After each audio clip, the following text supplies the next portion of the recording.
Bueno, hemen dau nire gaur egungo seta, Mape Saturn Pro bat, bigarren eskukoa, inoz ez dut eduki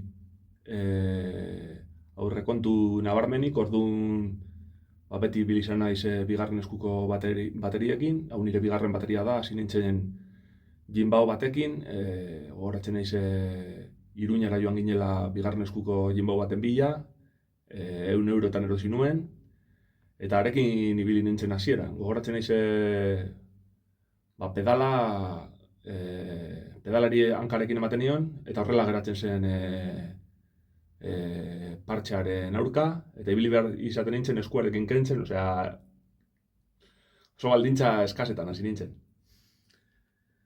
Eta bueno, hemen behan ikusten duzuen hau pedal bikoitz bat da, ez? Hemen ikusten duzue. PR Eliminator bat da. Da bueno, PR Eliminator hau erosi nuen ilustrazio lanak egiten. Horretzen ez marraskak egiten dituela egunkarirako. Eta arekin 10 euro irabazten dituen marraski bakoitzeko, hori bili nintzen pare bat urte.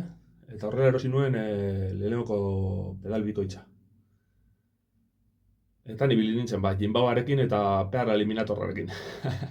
Orduan esan gure dotzu edana da, garrantzitsuena